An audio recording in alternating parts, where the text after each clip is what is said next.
Gloire à Dieu. Gloire à Dieu.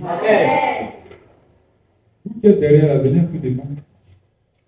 Vous n'êtes pas. Nous rappelons les informations. Tout à l'heure, après l'enseignement, à Jérusalem, nous avons la veillée de l'église.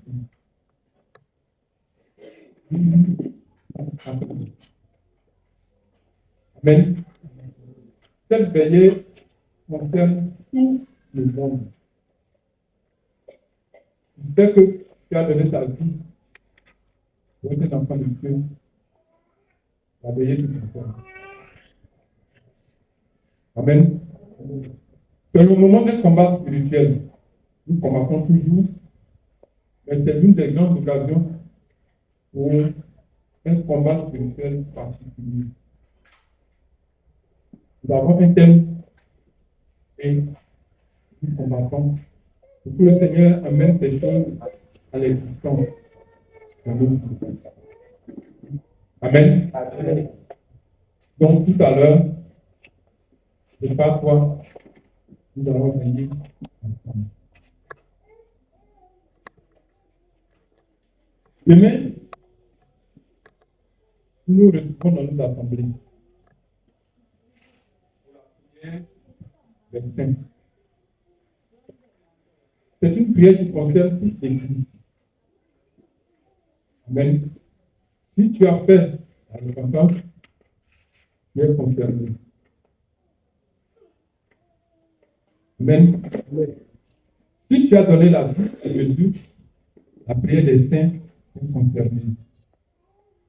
C'est l'occasion que chacun vienne présenter ses sujets personnels. Tu as prié pour quelque chose pour lequel tu n'as pas encore prévu la victoire. Tu peux solliciter l'aide des frères. Tu viens à cette occasion, tu donnes ton sujet. Tout le monde crie à Dieu. Amen. Aussi, nous élevons la voix vers Dieu en faveur de nos dirigeants. Nous avons été instruits sur le fait que si le dirigeant est perdu, toi aussi tu es perdu. Parce que le dirigeant est comme le conducteur d'un véhicule. Mais dès qu'il se trouve, on peut avoir 70 places dans un véhicule, il y a un seul chauffeur. Si tu ne pries pas pour ton chauffeur et qu'il dort au volant, c'est tout le monde qui va t'embaucher. Amen. Si tu deviens fou, tu insultes tout le monde sur la route, si on lui fait parler, vous allez tous rester. Donc, le dirigeant, c'est un peu comme ça. Donc, on a besoin de prier pour nos dirigeants afin qu'ils soient toujours dans la voie que le Seigneur a prescrite. Amen. Donc, on profite de cette occasion pour prier pour les dirigeants. On profite également de cette occasion pour prier pour la conquête. La conquête de l'Église, de l'Assemblée. On a les gens à qui on a prêché l'Évangile. On prend par exemple, nom par nom, de poser, prier à Dieu pour les accoucher. Amen. Lisez les liens avec les démons, avec la famille, ainsi de suite, afin que la personne soit gagnée. Amen. Donc, la prière de mercredi est un moment très important. Aussi, nous avons la possibilité de prier pour que chacun soit établi dans les enseignements que nous avons reçus. Peut-être l'enseignement de mercredi, ou un enseignement particulier en fonction d'un fardeau que nous avons pour l'Assemblée. Amen. Donc, si tu rates une telle occasion, frère, ça ne va pas t'aider. Ça ne va pas t'aider. Parce que tu ne sauras pas qu'est-ce que les autres sont en train de faire. Tu ne sauras pas quel est le combat du groupe. Tu ne sauras pas là où ils sont arrivés. Amen. Or, quand tu viens, tu pries ensemble avec ton frère, Ça te permet de le connaître. Ça te permet de connaître tes difficultés. Ça te permet de connaître tes forces. Donc, fais tout. Ne touche pas l'occasion de t'aimer. Dans certaines assemblées, c'est 19 heures, dans d'autres, c'est 18 heures. Donc, si tu es dans une assemblée, demande à ton dirigeant, notre réunion de prière de demain, c'est à quelle heure? Et celle-ci soit arrivée à l'heure. Amen. Amen.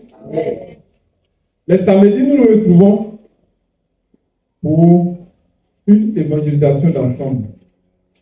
Ça veut dire quoi? Toute l'église, toute l'assemblée se retrouve pour sortir et aller évangéliser ensemble. Amen. Si tu n'es pas fort dans l'évangélisation, c'est l'occasion d'apprendre avec les autres. Si tu es fort, c'est l'occasion aussi d'enseigner aux autres. Amen. Donc, tu dois être là et tu dois sortir avec les frères. Que le Seigneur nous bénisse. Les dimanches, nous nous retrouvons dans notre assemblée. Ce dimanche, pour ceux de la zone Mawa, nous avons notre culte ensemble. Moi. Donc, si tu es de la zone Mawa, si tu es de l'assemblée, de les Prébeaux, l'assemblée chez les Oliviers, ou encore l'assemblée du temple, nous avons une culte ensemble. Nous nous retrouvons à 9h, et nous voyons un peu quelles sont les choses qui ont marché pendant le mois, quelles sont les choses qui ont marché, et nous nous encourageons à reprendre avec force. Donc, fais tout. Ce dimanche, viens avec ton invité. Amen. Amen. Viens avec ton invité. Prête l'évangile à quelqu'un et encourage-le à venir. Viens avec lui. Que le Seigneur nous bénisse. Que le Seigneur nous bénisse. Amen. Nous étions en train d'écouter, je dirais, je dis ça comme ça, l'appel que le Seigneur nous a lancé depuis Koubé. Depuis le jeûne des 40 jours que nous avons terminé l'année dernière, le Seigneur a lancé un vivant appel. Et la semaine dernière, nous avons parlé de l'appel à être un compagnon du Seigneur. Ça veut dire quoi? Ça veut dire que Dieu a besoin de gens pour travailler. Dieu accepte Dieu. Jésus accepte Dieu. Mais Jésus ne descend pas lui-même. Où tu vas le voir physiquement, Jésus est en train de faire porte à porte pour prêcher l'évangile. Jésus ne descend pas lui-même. Mais Jésus nous donne son esprit et il nous envoie pour aller prêcher l'évangile. Amen. Donc, chaque frère, chaque sœur qui s'est engagé à marcher avec Jésus-Christ a reçu l'appel à être un compagnon de Jésus. Un compagnon, ça veut dire que vous faites le même travail. Tu as ta part dans le travail, mais vous faites le même travail. Le même travail qui consiste à chercher et trouver tous les perdus de la maison de Dieu. Les trouver et les sauver. C'est ce que Jésus a fait, c'est ce que Jésus continue de faire, c'est la raison pour laquelle Jésus nous donne son esprit, et c'est ce qu'il nous demande également de faire. Si tu n'es pas en train de faire ce travail, c'est dans une désobéissance totale. Tu es en train de dire à Jésus, moi je m'en fous de toi, trace-moi mon chemin, je tiens que ta main. Amen. Ça veut dire que Jésus-Christ n'est pas ton maître, Jésus-Christ n'est pas ton Seigneur, Jésus-Christ n'est pas ton Seigneur. Aujourd'hui, nous allons continuer et nous allons parler de la plénitude du Saint-Esprit.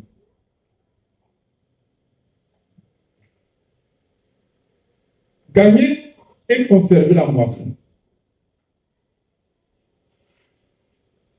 Dieu veut que nous puissions gagner les âmes et les garder. Amen. Dieu veut que tu gagnes des âmes. Dieu veut que tu puisses.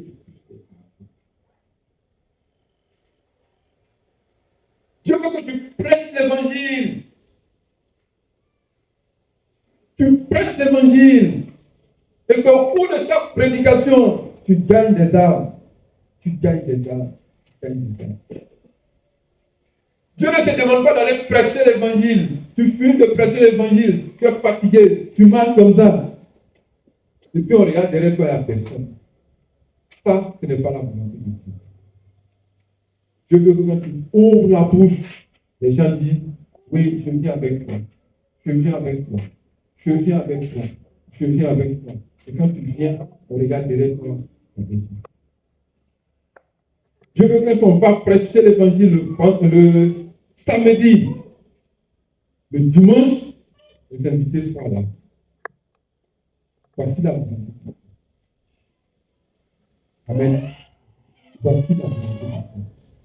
Si tu n'es pas arrivé encore à ce niveau, où tu t'en vas prêcher l'évangile à beaucoup de personnes et il n'y a pas d'invité du tout, frère, ça veut dire qu'il y a quelque chose que tu dois changer, il y a quelque chose que tu dois voir. Amen. Amen. Donc, gagner et conserver la moisson. Ceci est un livre écrit par notre leader, Zacharias Salé-Koumane. La puissance de cet esprit dans la conquête des perdus acquis. C'est un livre évangélique. Il nous parle de qu'est-ce qu'il faut faire pour gagner et conserver les âmes à qui nous prêchons le Christ. C'est ce livre-là qui va nous servir de sujet d'enseignement aujourd'hui. On le fera peut-être en 2 jours. Demain, on va finir. On va continuer la semaine prochaine. Le professeur était à Biafra. Amen. Et il avait un fardeau.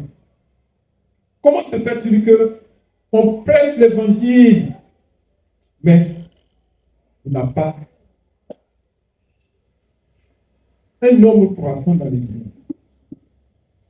Comment se fait-il que nous lançons des effectifs? On dit, nous avons 200, 300, 400, 600 frères.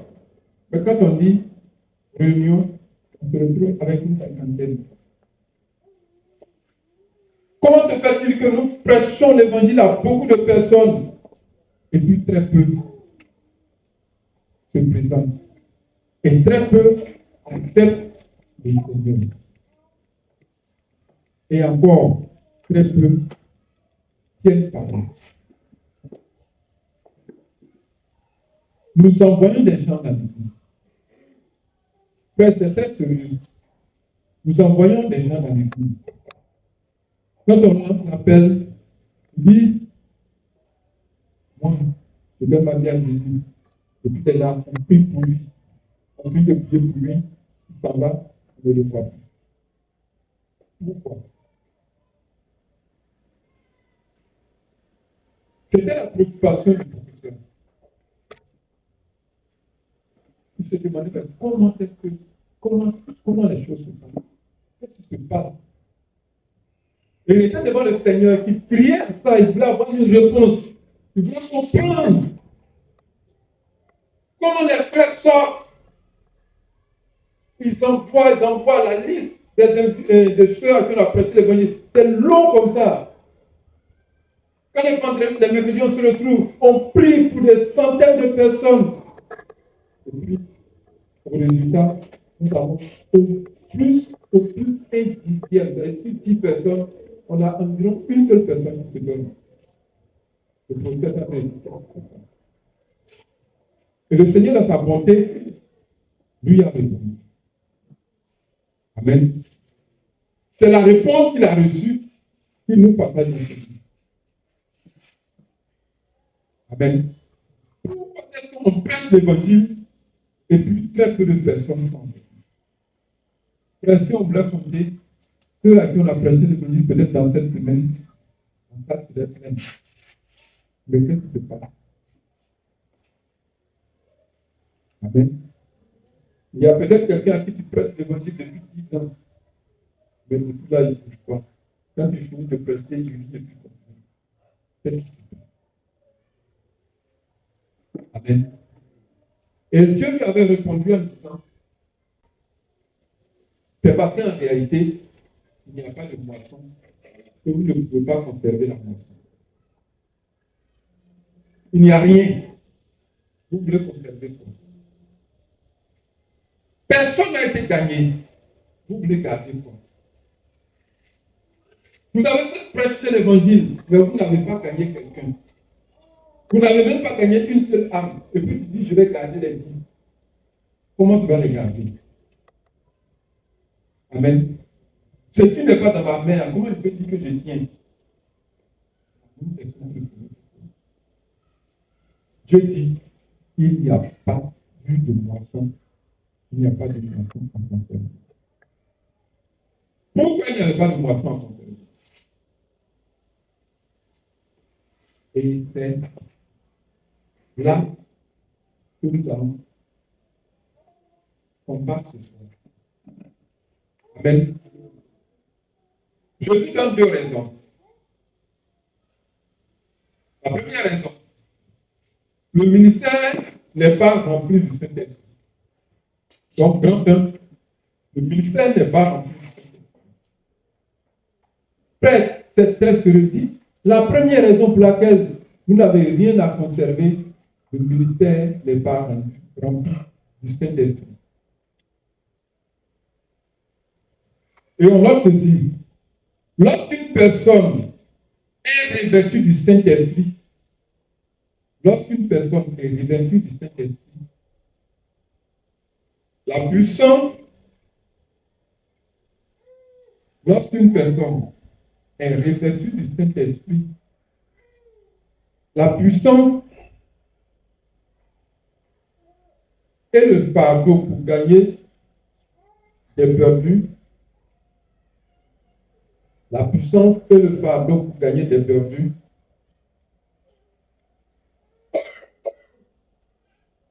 en tant que débordement de la vie, en tant que débordement de la vie, en tant que débordement de la vie,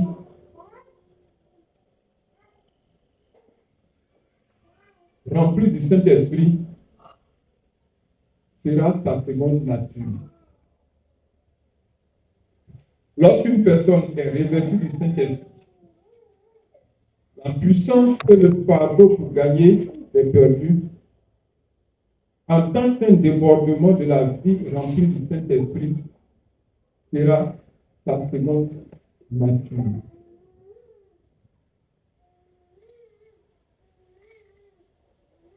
Autrement, il faut des dirigeants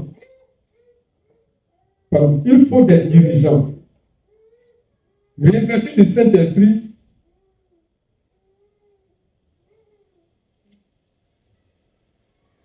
pour mobiliser et gagner des perdus. Il faut des dirigeants revêtus du Saint-Esprit pour mobiliser et gagner des perdus. Il faut des dirigeants qui sont revêtus du Saint-Esprit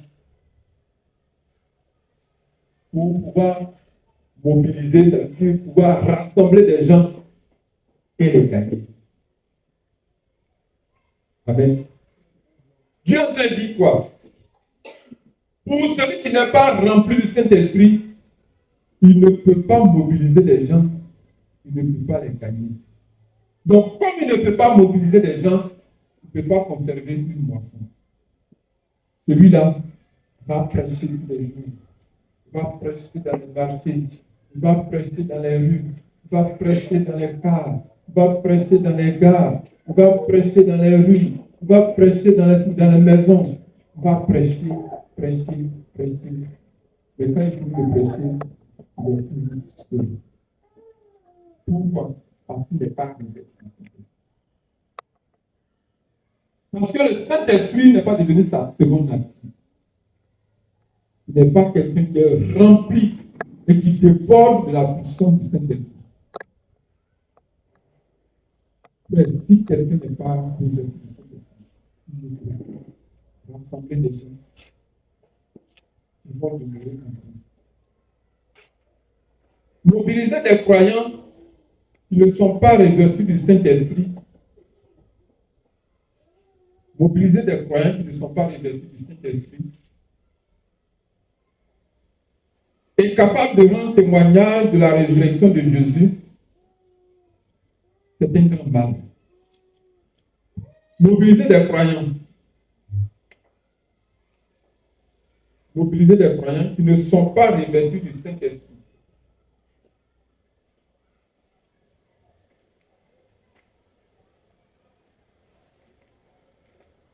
Et capable de rendre témoignage. Et capable de rendre témoignage de Jésus-Christ.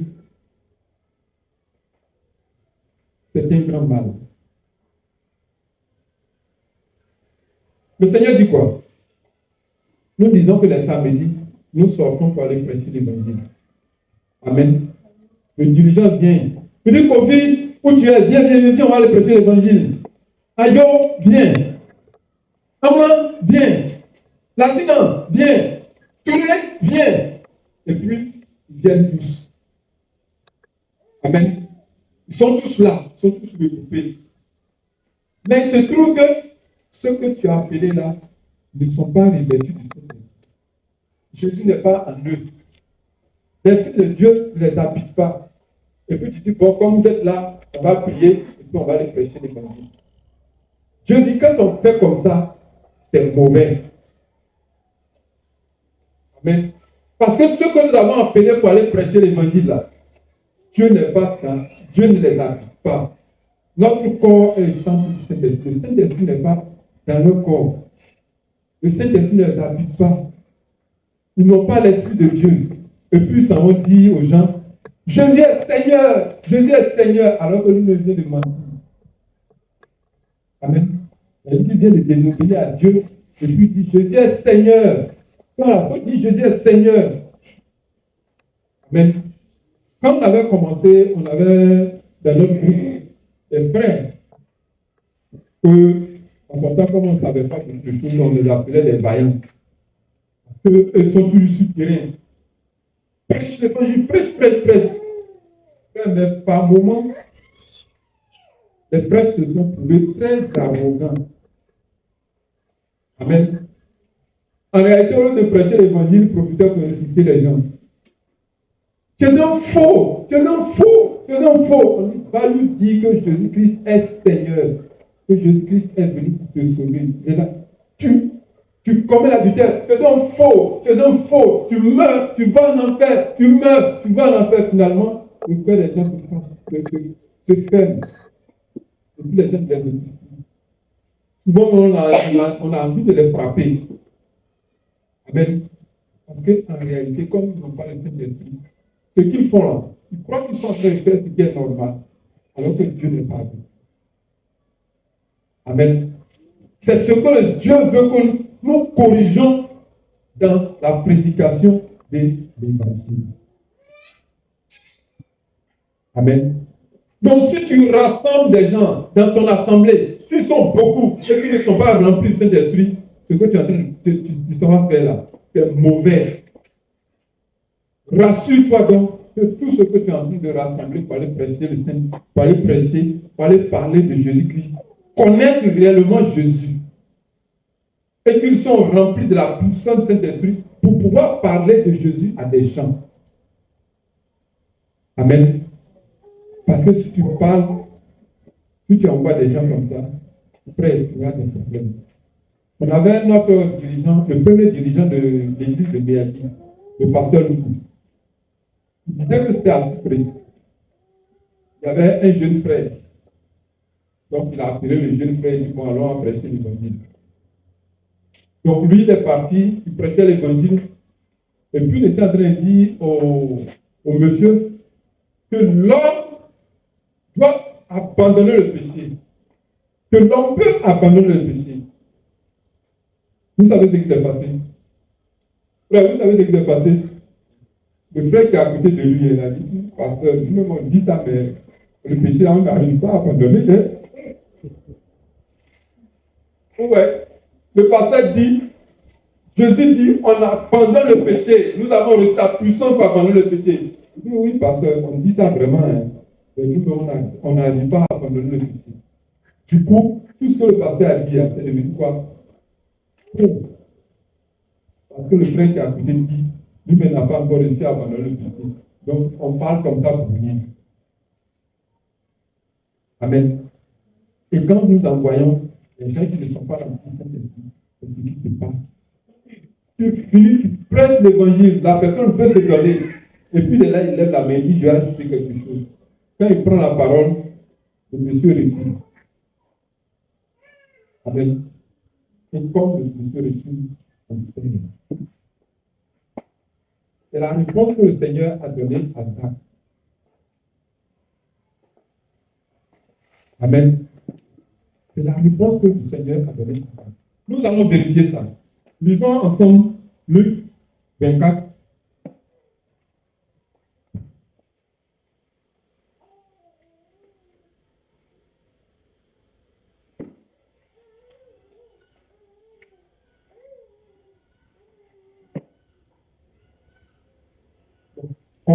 Excusez-moi, on va commencer par Luc 4, verset 1. Et puis on va ajouter, si vous avez écrit, ce n'est pas la peine de varier. On va revenir dessus. Luc 4, verset 1 et Luc 4, verset 14. On va aller très rapidement, on va montrer ces deux aspects. Et puis nous allons comprendre ce que nous sommes en train de dire. Quel était le modèle de Jésus lui-même? Et puis quel est le modèle qu'il a enseigné aux apôtres? Luc 24, c'est le modèle qu'il a enseigné aux apôtres. Mais quel a été lui-même son modèle? Luc 4, verset 1. Oui, allons rapidement, on n'a pas assez de temps. Frère, j'insiste, parce que c'est le médicament pour la conquête. Gloire à Dieu. Je lis la parole du Seigneur dans le livre de Luc chapitre 4, verset 1. Jésus, rempli du Saint-Esprit, revint du Jourdain et il fut conduit par l'Esprit dans le désert. Amen. Reprends. Frère, si tu as ta Bible, il faut prendre. Et puis tu peux en trouver ces deux, arriver à la maison, tu vas étudier. 1 et puis 14. J'ai lu la parole du Seigneur dans le livre de Luc chapitre 4, verset 1. Jésus, rempli du Saint-Esprit, revint du Jourdain et il fut conduit par l'Esprit dans le désert. Amen. 14. Le verset 14. Jésus, revêtu de la puissance de l'Esprit, retourna en Galilée et sa renommée se répandit dans tout le pays d'alentour. Amen. Amen. Vous voyez la première chose. Jésus était rempli du Saint-Esprit. Amen. Jésus était rempli du Saint-Esprit. Le diable l'a tenté. Et puis, il est allé se débrouiller avec ce diable. Au verset 14, on dit Jésus est revêtu du Saint-Esprit. Qu'est-ce que la Bible souligne? Parce que Jésus est revêtu du Saint-Esprit, sa renommée est devenue grande. Amen. Il est rempli du Saint-Esprit. D'accord. On ne parle pas de renommée. Mais quand il est revêtu du Saint-Esprit, sa renommée est devenue grande. Ça veut dire qu'on parle maintenant de lui. Tout le monde dit, voilà ce Jésus-là. Jésus-là. Et tout le monde maintenant parle de Jésus. Amen. Pour dire quoi? Quand nous donnons la vie à Jésus, quand nous faisons notre repentance, nous vraie repentance, quand nous allons à nous baptême et que nous sommes baptisés, le Saint-Esprit descend sur nous. Amen. Donc, normalement, le Saint-Esprit descend sur nous.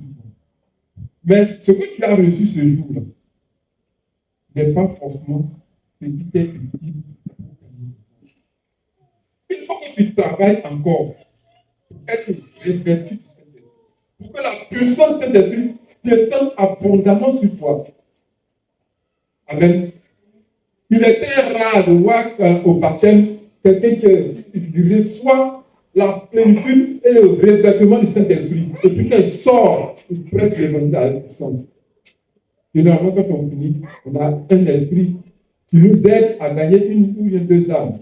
Mais si tu ne travailles pas à être revêtu, à te revêtir du Saint-Esprit, voilà ce qui arrive. Après, tu commences à rétrograder. Amen. Allons avec Luc 24.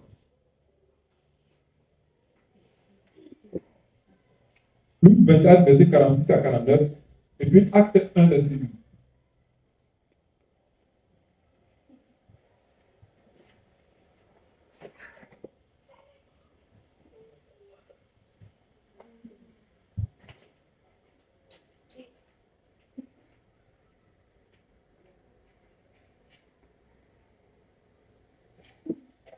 Alors, actuellement,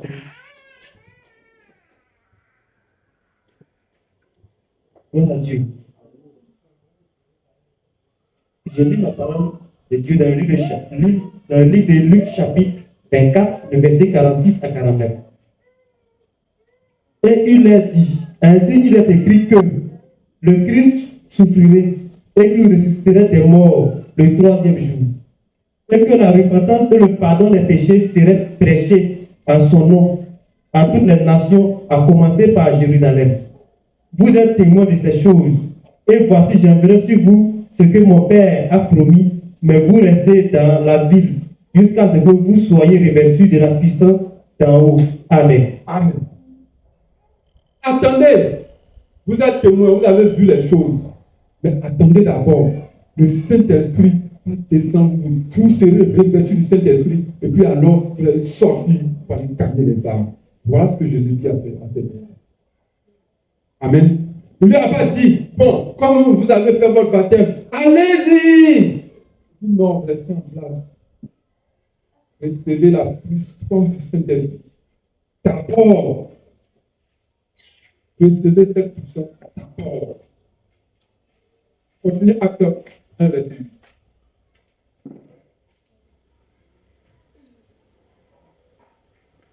Acte chapitre 1, verset 8. Et j'ai lu la parole du Seigneur. Mais vous recevrez une puissance. Mais vous recevrez une puissance. Oui. Le Saint-Esprit survenant sur vous. Le Saint-Esprit survenant sur vous. Et vous serez les témoins à Et là, vous serez les témoins à Jérusalem. Dans toute la Judée. Dans toute la Judée. Dans la Samarie. La Samarie. Et jusqu'aux extrémités de la terre. Et jusqu'aux extrémités de la terre. Amen. Vous serez revêtus du Saint-Esprit.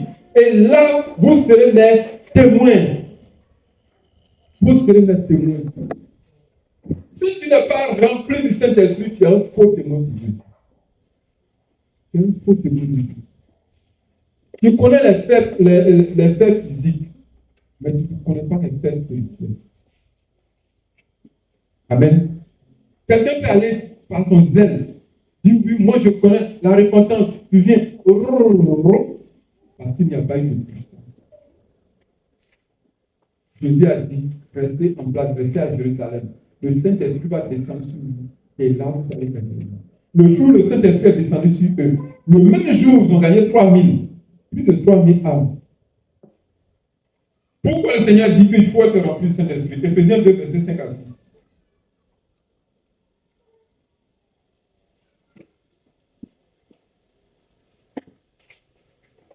Pourquoi est-ce que Dieu dit il faut que vous soyez remplis du Saint-Esprit afin de pouvoir gagner des âmes?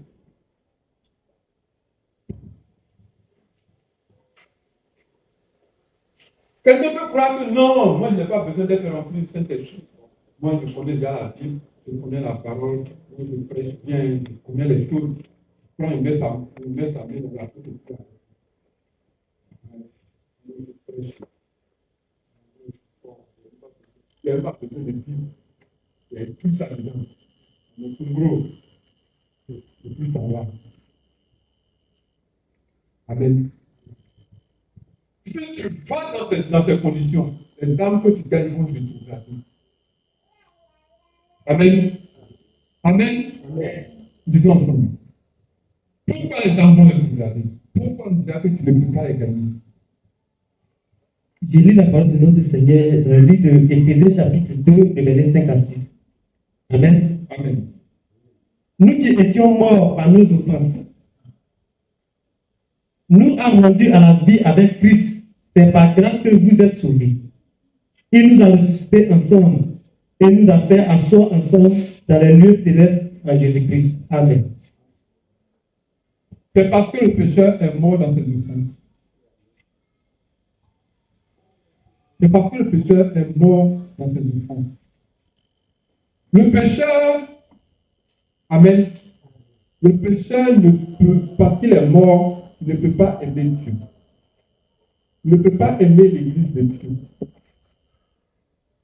Amen. Donc si tu lui dis, allons à l'église de Dieu, il te dit, mais il m'a fait quoi? Puisque c'est des choses que tu ne peux pas aimer. Amen. Il est mort dans tout ce qui est en rapport entre lui et Dieu. Il est mort. Il n'est pas vivant. Donc, si tu n'as pas le Saint-Esprit pour aller lui donner la vie, il ne peut pas te suivre. Il faut qu'il soit vivant pour te suivre. Et il te faut cette puissance-là.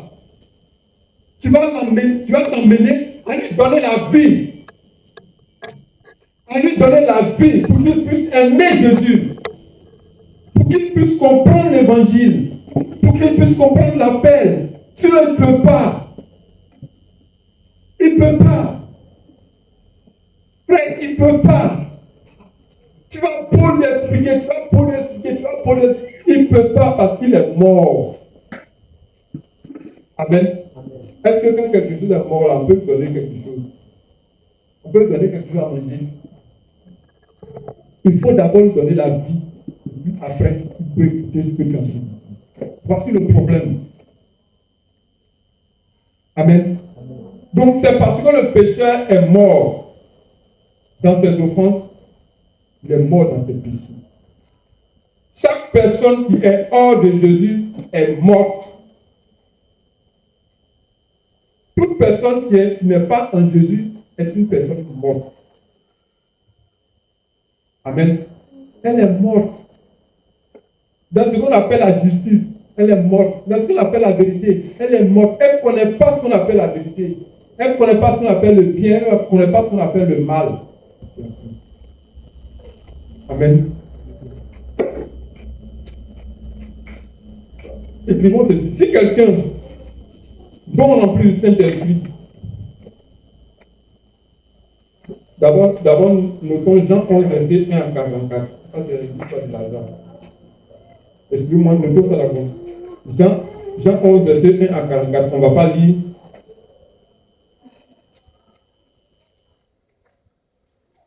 Et puis vous notez, si quelqu'un, un non rempli du Saint-Esprit, avait prié comme Jésus, Lazare ne serait pas sauvé. Si quelqu'un qui n'était pas rempli du Saint-Esprit avait prié à Lazare pour dire Lazare sort, Lazare ne serait jamais sorti.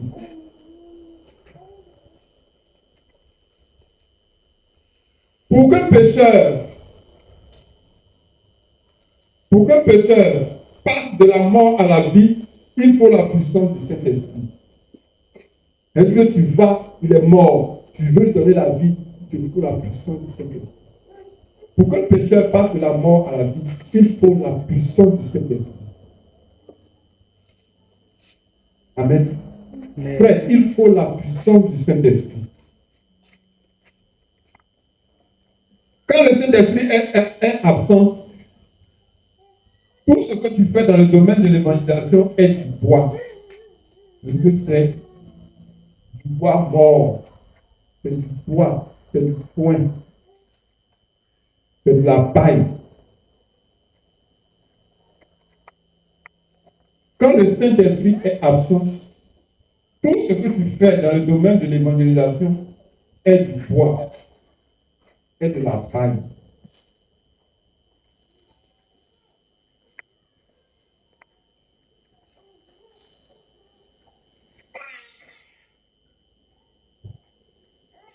Dans la véritable conversion, la puissance du Saint-Esprit opère de telle manière que les perdus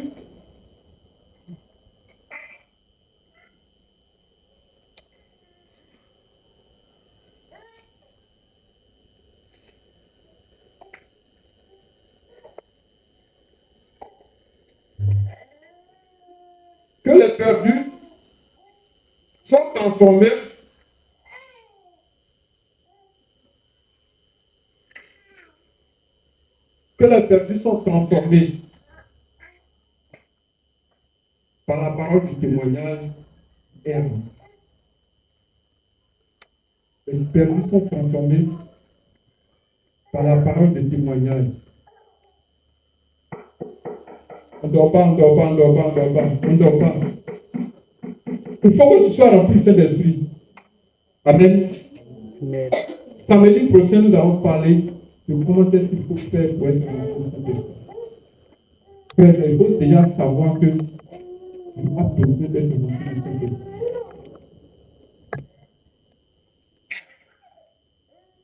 Lorsque le mort reçoit l'Esprit de Dieu et la vie de Dieu, elle est instantanément rendue vivante et devient une nouvelle créature en Christ. Quand quelqu'un qui est mort reçoit l'Esprit de Dieu, il devient une nouvelle créature.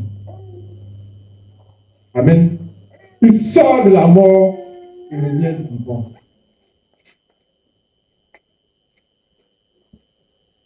La vie communique la vie. La vie n'est communiquée que par le Saint-Esprit. La vie communique la vie. La vie n'est communiquée que par le Saint-Esprit. Si tu veux donner la vie à quelqu'un, il faut que toi-même tu aies cette vie-là. Amen. Il faut que tu aies la vie en toi. Tu donnes ça à quelqu'un. La vie communique la vie. La vie est communiquée par le Saint-Esprit. Si tu n'as pas le Saint-Esprit, tu ne peux pas communiquer la vie. Jean 6, verset 63. On ne va pas lire, mais tu peux noter. Jean 6, verset 63. La vie communique la vie. La vie n'est communiquée que par le Saint-Esprit. Une personne remplie du Saint-Esprit dit des paroles qui sont remplies. Dit des paroles qui sont esprit et vie. Une personne remplie du Saint-Esprit dit des paroles qui sont remplies. Dit des paroles qui sont esprit et vie. Dit des paroles qui sont la vie. Celui qui n'est pas rempli du Saint-Esprit dit des paroles de la chair. Il prêche bien, il a de bons enseignements, mais ça ne transforme personne. Personne ne bouge.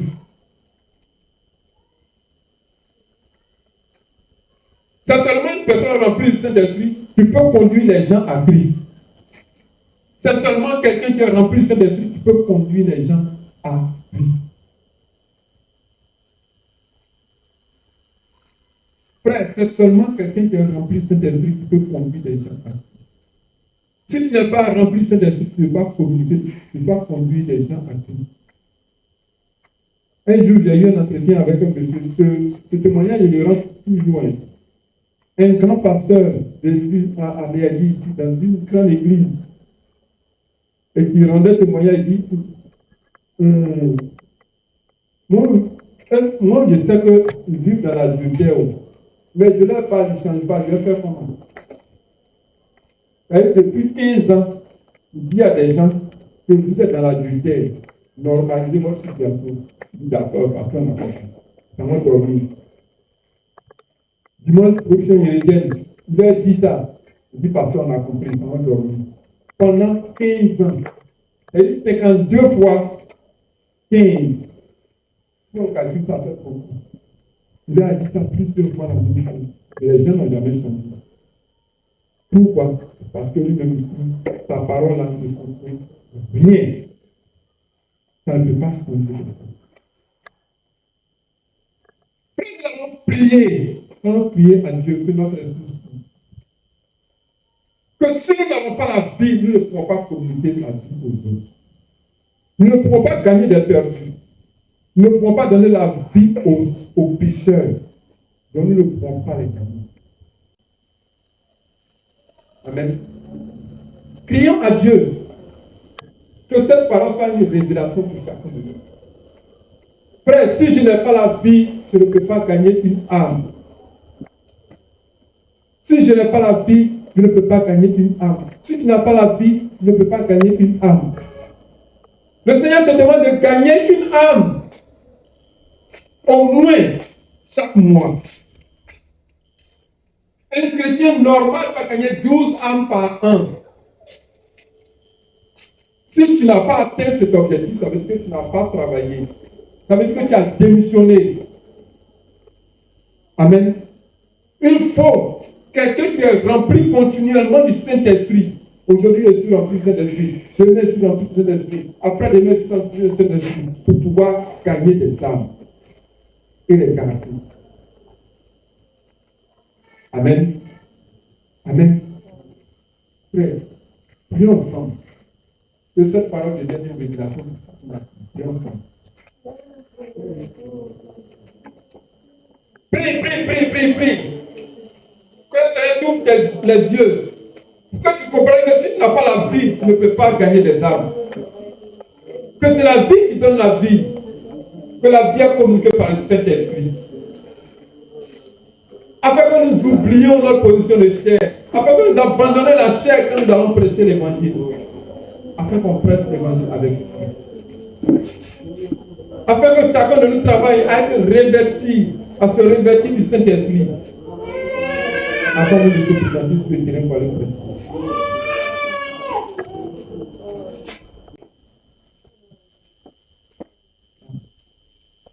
Frère, le gagnement des âmes est un devoir pour toi. Amen. Le gagnement des âmes est un devoir, c'est-à-dire que c'est quelque chose que tu dois faire. Si tu veux plaire à Dieu, c'est quelque chose que tu dois faire. Il n'y a pas des gens dans l'église qui doivent gagner des âmes et puis d'autres qui ne doivent pas gagner des âmes. Tout le monde doit gagner des âmes. Amen. Donc la plénitude du Saint-Esprit est une affaire de tout le monde. C'est ton affaire, c'est mon affaire, c'est notre affaire. Amen. Si donc tu n'es pas rempli de cet esprit, tu seras en train de travailler en désobéissance. Et là, Dieu ne va pas t'accomplir. Amen. Amen. En Luc 16, au verset 20, il dit, et Dieu était avec eux. Amen. Ils sont sortis pour aller prêcher l'évangile et le Seigneur était avec eux pour confirmer ce qu'il leur avait dit. Dieu travaille avec toi. Amen. L'esprit qui est en Dieu doit être le même esprit en toi. Et c'est ainsi que tu deviens un compagnon valable pour Dieu. Amen. Je retourne sur toi. Médite sur ces choses. Combien d'âmes as-tu gagné depuis que tu as donné la vie à l'enfant? Ce n'est pas une question d'âge. Combien d'âmes as-tu gagné? Pourquoi quand tu prêches l'évangile, les gens s'en vont? Les autres prêchent, ils gagnent. Et toi, tu ne gagnes pas. En 2024, tu as gagné une âme. 2023, une âme. Et on est en 2025. Tu es en train de répéter encore les mêmes choses. Et tu dis chaque fois, donne-moi, bénis-moi. Tu veux que je te bénisse en quoi? Amen. Quand toi-même tu n'as pas la vie, normalement celui qui a la vie demande des choses qui donnent la vie. Frère, chacun de nous doit se ressentir. Gloire à Dieu. Frère, gloire à Dieu. Amen. Voici les instructions du Seigneur. Nous connaissons le travail que nous avons à faire. Nous connaissons, tu as déjà le but, ton but personnel, le but de l'année.